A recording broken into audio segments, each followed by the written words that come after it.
Amoy kalat, amoy good vibes.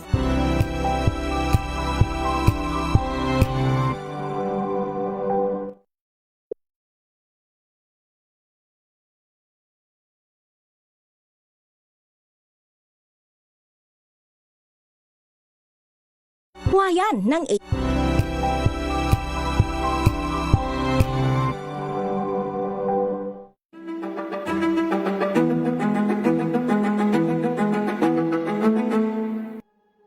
Sa spectrum, merong nakakapagsalita, merong hindi nakakapagsalita, merong underneath them, let's say, sensory challenges na nangyayari na hindi nila ma-express. So, meron silang magiging action na sa tingin ng iba, hindi tama or hindi kaaya-aya. After several nights of crying, that kahit habang umiiyak pa ako, that I have to do something as a mother. I have to find out what we can do for him. Ang gusto po natin ay ma-empower. No? Ma-empower ang mga Filipinos on the spectrum to become the best that they can and that they can be self-reliant, independent, productive, at socially accepted members ng isang autism okay Philippines.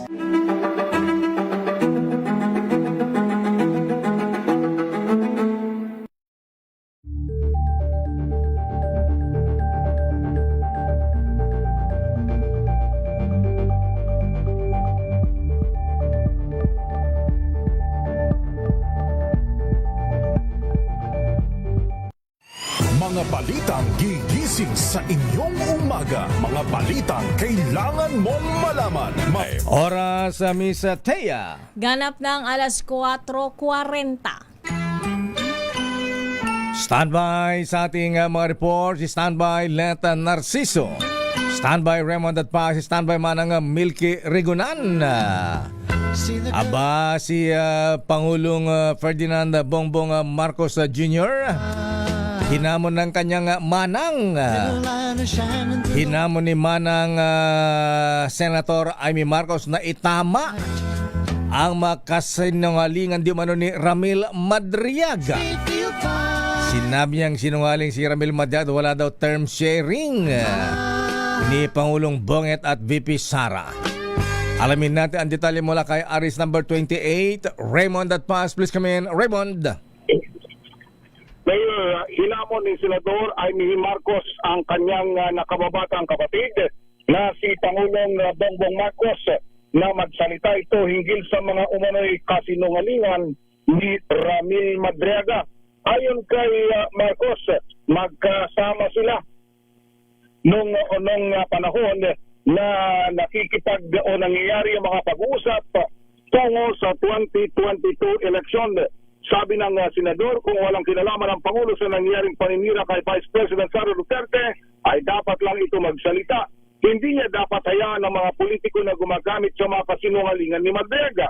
Sa Kamara de Representantes, inilahad ni Madriaga na may napagkasunduan o manong term sharing sa pagitan ng mga Marcos at Duterte. Ngayon nag-iingay ang mga Duterte ay dahil hindi tinupad ang nasabing kasunduan na itinatanggi naman ni Senador Amy Marcos. Narito si Senador Amy. Bongbong, Pangulong Marcos, alam mo ang katotohanan. Andun ka, magkasama tayo. Kung hindi mo ito ipinag-uutos, walang dahilan para hindi mo itama ang kasinungalingan na ito.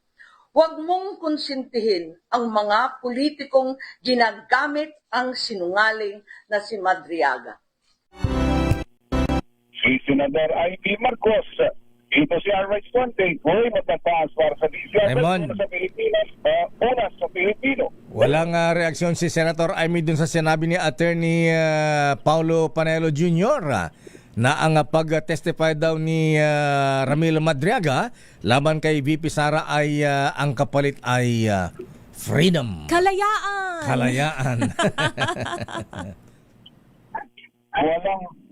Walang ganon Mayor na pag-uusap o pinag-uusapan namin kanina dahil ang kanyang concentration lamang ay doon sa testimonya nitong o pananalita nitong si Madriaga.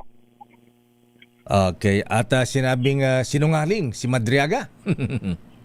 Yun lang ang pagkakasabi niya ngayon na may sinungaling daw itong si Madriaga. Ayan. Okay, so yun lang yung press conference kanina umaga. Medyo marami ang hindi nagustuhan dahil manapos ng banatan si Madriaga, ako nga mismo, tinanong ko, sabi ko, paano itatanggi ni VP Sara na hindi niya kilala yung mama, at daming mga ebidensya ng larawan at mga video na nagpapakita nga kasama siya sa inner circle ng Vice President. Wala daw siyang alam sa mga ganun.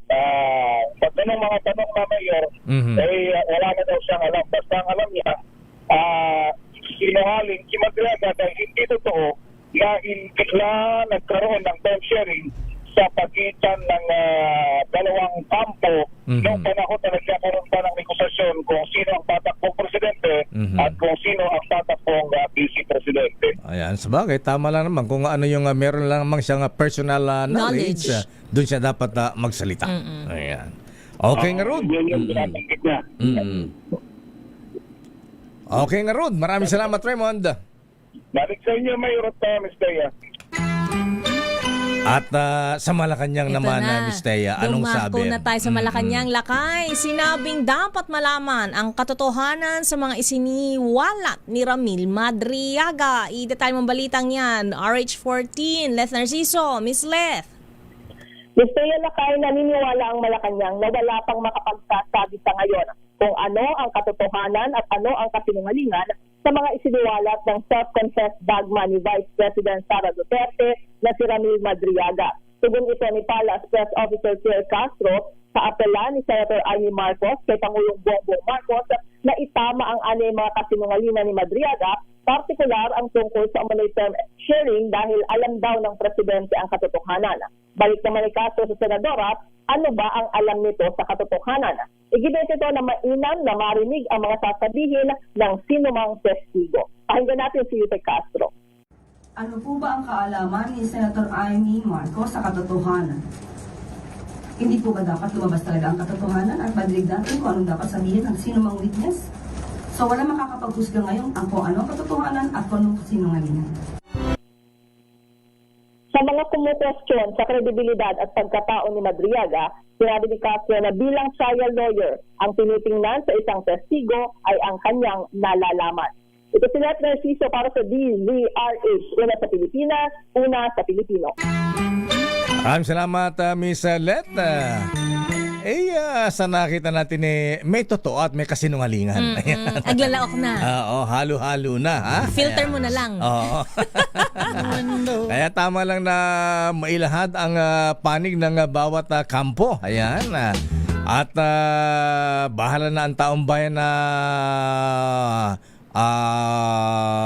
magdesisyon.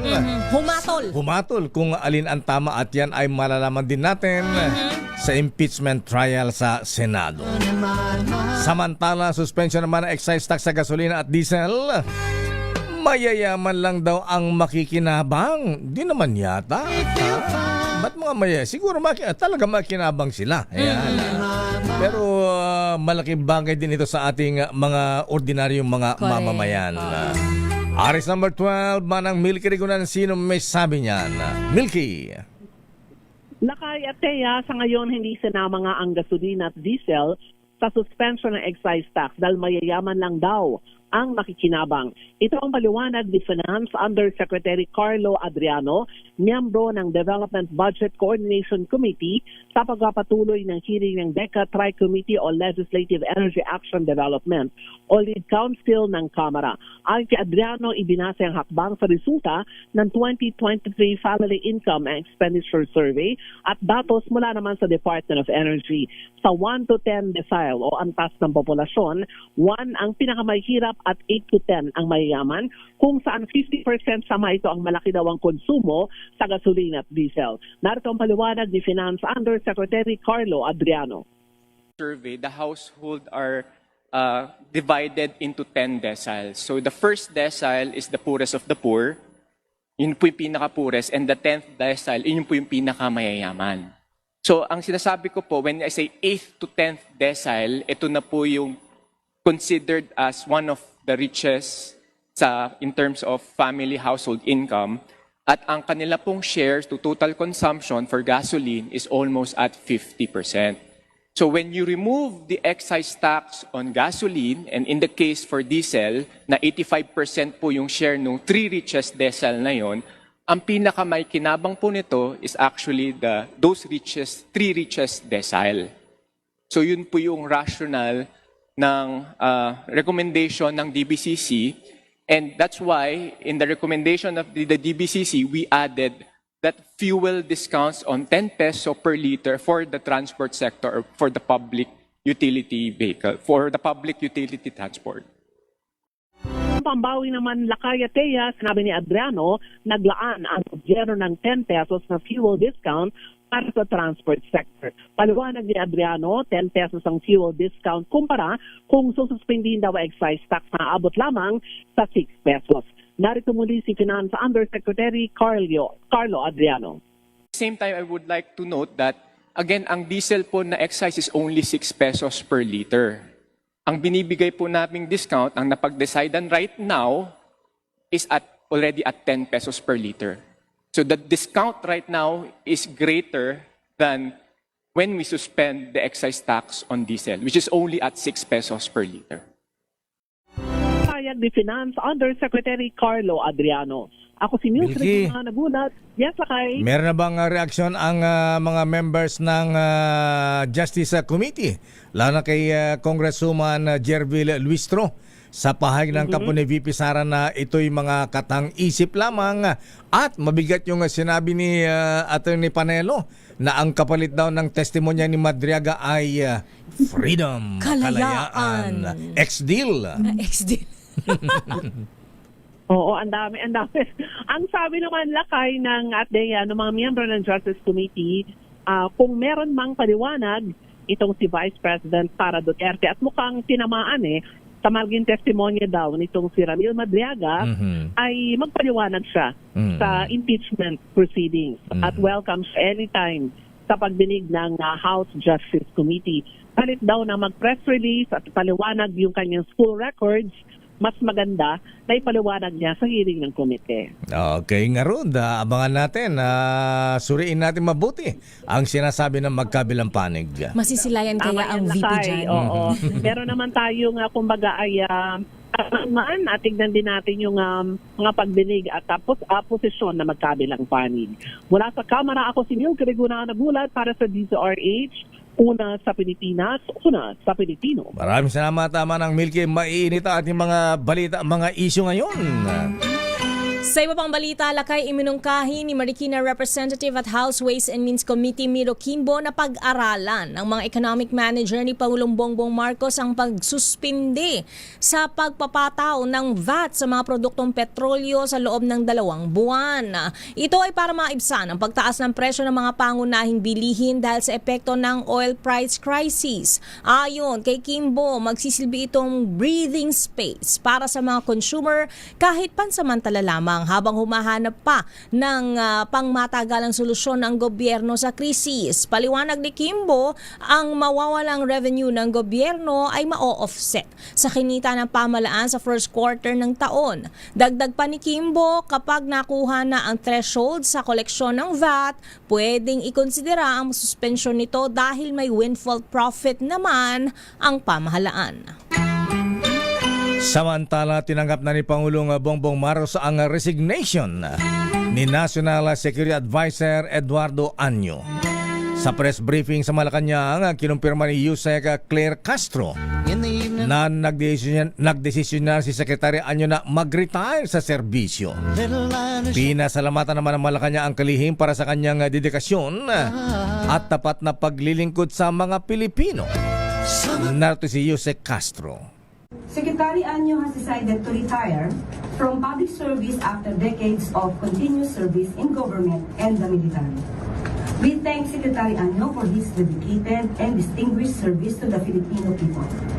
As National Security Advisor, he played a key role in strengthening our national security framework, advancing our counterterrorism and internal national security efforts and ensuring close coordination across the security sector during a period of evolving regional and global challenges. Sa kanyang pahayag, sinabi naman ni Secretary Anyo na epektibo ang kanyang retirement bilang National Security Advisor at Director General ng National Security Council. Effective bukas, April 16. Ayon kay Anyo, nagdesisyon siyang mag-retire dahil kailangan niyang pagtuunan ng pansin ang kanyang kalusugan. Papalitan si Anyo ni dating AFP Chief of Staff General Eduardo Oban na may malawak ding karanasan sa military operations, defense planning at national security. Sa iba pa ang balita, personal na pinuntahan ni Interior Secretary John Vic Remulla ang construction worker sa Mandaluyong City na hinuli dahil sa hindi pagsuot ng damit pangtaas. Humingi ng sorry si Remulla at inaming hindi malinaw ang mga patakaran para sa implementasyon ng Safer Cities Initiative. Nag-viral ang insidente online matapos hulihin ang construction worker na si Johnny Langkino at pagmultahin noong siya ay naghahalo ng semento sa labas ng kanilang bahay ng naka-topless. Ayon sa kanyang asawa, hindi sila tutol sa polisiya pero dapat ay magbigay muna ng warning ang mga otoridad. Ibinalik naman ni Remulla ang 500 pisong ibinayad na multa ni Langkino at nagpaabot pa ng tulong pinansyal para sa pagsasaayos ng sahig ng kanilang bahay. Samantala, babala po sa mga may mga bahay bakasyonan na Miss Teya, ha? Why? Wala ako na niyan. walang tao sa kanilang mga bahay. Dahil kaninang madaling araw po mabigan isang exclusive subdivision sa may Laguna. Ang pinasok ng mga magnanakaw at alam mo kung saan sila dumaan? Saan? Sa manhole. Oh, iba na ngayon. Kakaiba ito mga kuya, mga ateng, ha? Ayan. Abay, batay sa report ng mga security guard ng Riverbend Village sa Eton City sa may Santa Rosa, Laguna. 5 bahay ang pinasok doon, Miss Teya. Wow, tinuhog, ha? Yes. Not just 1 but 5, lakay. 5 bahay. At ayon sa report, ang maninakaw ay mga mamahaling mga relos at makagamitan sa mga bahay. At dito ay napag-alaman na sa manhole dumaan ang mga suspect. Batay sa isinare sa ating nakuhang CCTV video sa isang bahay na pinasok ng dalawang mga teenager ito, Miss Teya, ha? Kawatan, lakay. Kawatan, naka-shorts at nakahubad pareho. Minor de Ayan. edad ba, lakay? Mukhang minor de edad, ha? Ayan, sila po ay nakuha na ng video habang sila ay paikot-ikot sa sala na isang bahay na pinasok na kanilang pinagnakawan dyan sa may Riverbend Village, Eton City, Santa Rosa, Laguna.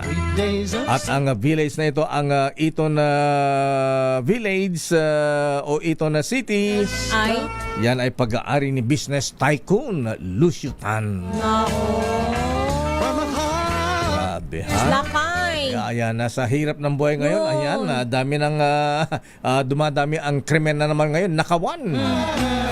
Yung sa ambulansya naman. Ito na nga, lakay, patay ang isang 18 anyos na college student habang kritikal. Ang isa pa matapos masalpok ng ambulansya sa Cebu City. Ang dalawang biktima ay magkaangkas sa motorsiklo nang mangyari ang aksidente sa Archbishop Reyes Avenue flyover sa Barangay Luz. Ayon sa inisyal na impormasyon, tumawid ng kabilang linya ang ambulansya para mag-counterflow, subalit nabangga nito ang motorsiklo. Dahil sa lakas ng impakto, milapon ang dalawang biktima at agad napuruhan ang isa habang ang isa ay isinugod sa ospital. Nasa kustodiya na ng pulisya ang driver ng ambulansya na napag-alamang service ng Barangay Apaz Emergency Response Team. Samantala, balita mula sa abroad, Amerika patuloy pa rin ang pagharang ng US Navy sa Strait of Hormuz matapos ang unang rounds ng peace talks na nabigo.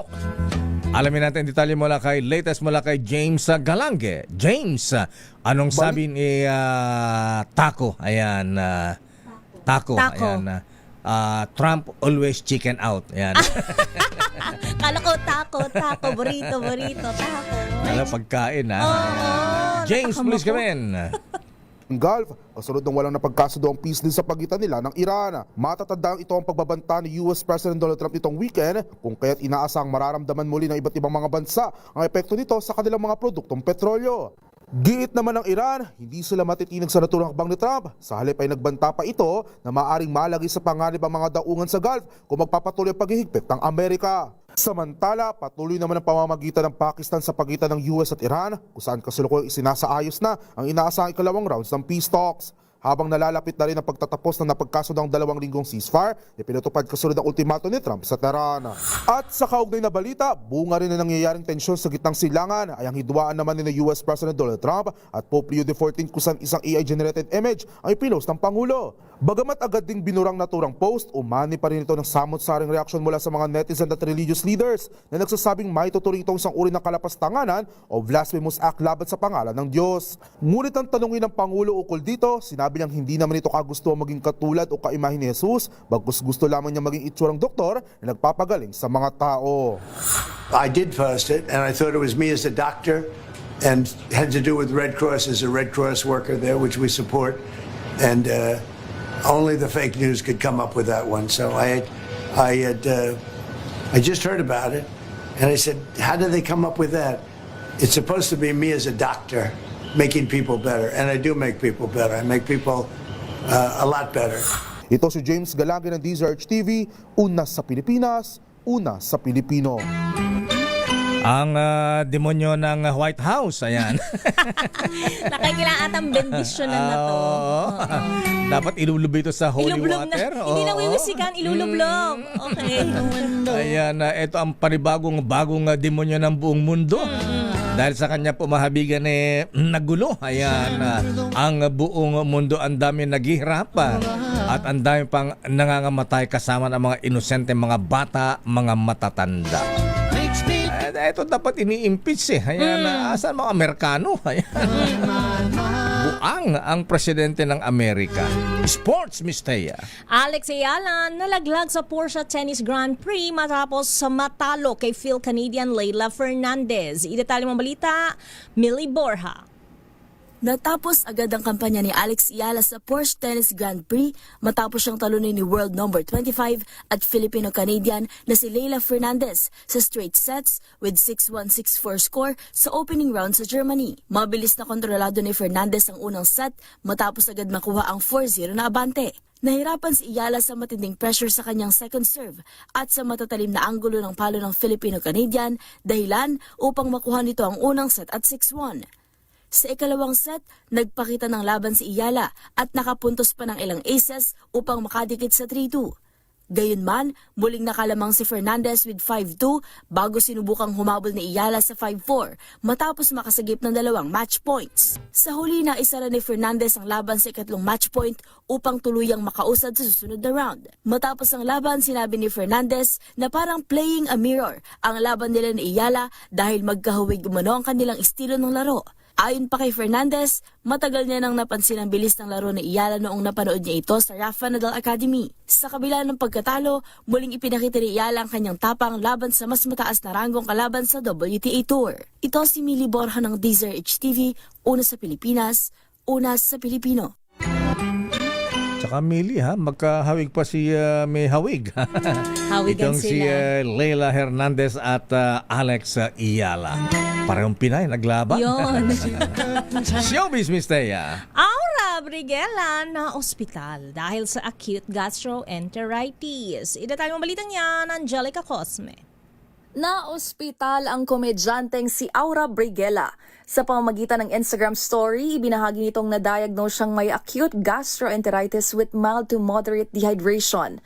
Kwento pa ng komedyante, dahil mag-isa lang sa tinitirahang kondo, siya na mismo ang nagdala sa sarili sa ospital matapos ang matinding pananakit ng tiyan at walang tigil na pagsusuka. Mabuti na lang anyay nakasunod din daw agad ang kaniyang mama.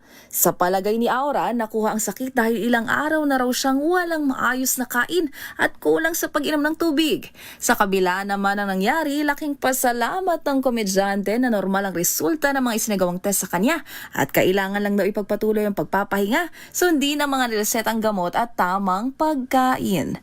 Samantala, bumuelta naman ito sa mga netizen na nagkomento ng hindi maganda tungkol sa kanyang pagkakasakit. Mga gunita na noon lang nakaraang buwan, sinelebrate ni Aura ang kanyang 22nd birthday. Ito po ang inyong showbiz angel ng DZRH TV, una sa Pilipinas, una sa Pilipino. Maraming salamat, Angelica Cosme.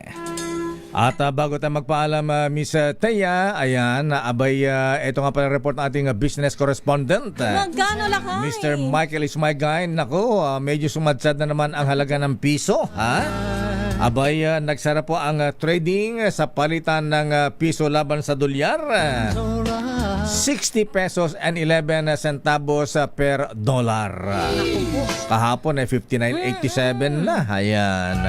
Tumaas ulit.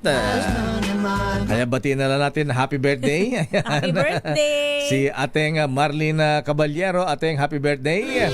At si Kuya Francisco Tapay, ayan, ng Alamino sa Laguna, 93 years old na siya. Wow. Binabati ni Mr. Edwin Ernie, ayan, na magbibigyan na ng 3 Emperador Junior, aba, sa kanyang birthday. At Mr. Chris Laksa, happy birthday, at Antonio Palapag.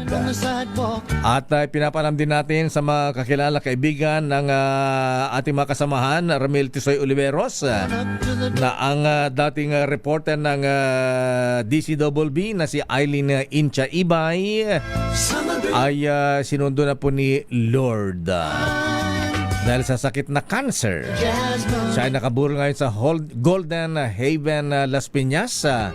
At handa na po ang viewing para sa mga kasama natin sa Hanapbuhay.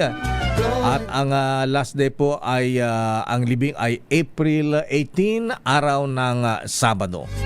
Our condolences sa pamilya ni Eileen Incha Ibay.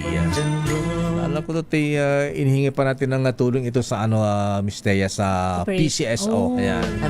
Maraming salamat, PCSO Chairman Judge Felix Reyes.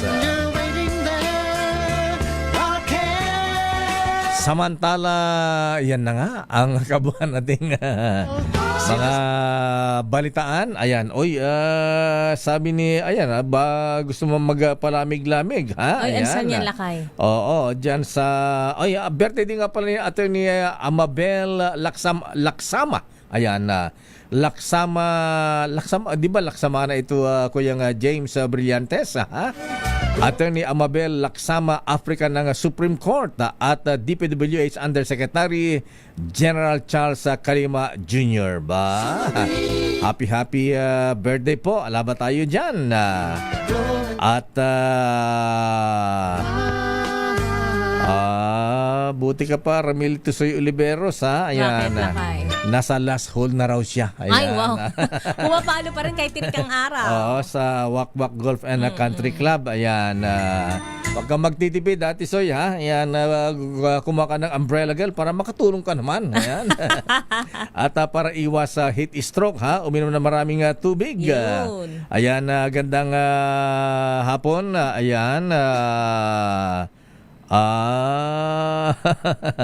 Si Justice Danton Becer, ay Kuyang Justice, magandang hapon.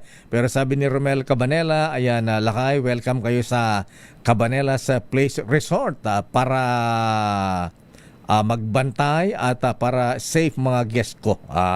Ganon. Ikaw ang magbabantay. Ayan, kailan yan? Tagal naman. At ayan po, mahabian na kabuhan natin palatuntunang break time. Ako po si Deo Macalma. Ako naman po, Thea Petro Carpuz. Susunod na, mga balansyadong balita. Henry Uri at Miss Kay, Karen Oyong. Bye-bye. Ikaw. Babay na lakay. Babay ka na. Oy mga brethren ha, ayan, malapit na, 9 days na lang at election na natin. Ha? Ang ating annual communication sa Tagaytay City. Oras, eksakto. Ano oras, Miss Thea? Alas 5:08. This time check is brought to you by Tinesting, sinuri, siniyasan. Ang resulta, super effective ang Shield sa pagpatay ng bakterya at virus. Shield Antibacterial Soap. Believe ang mga eksperto sa Philippine Nurses Association.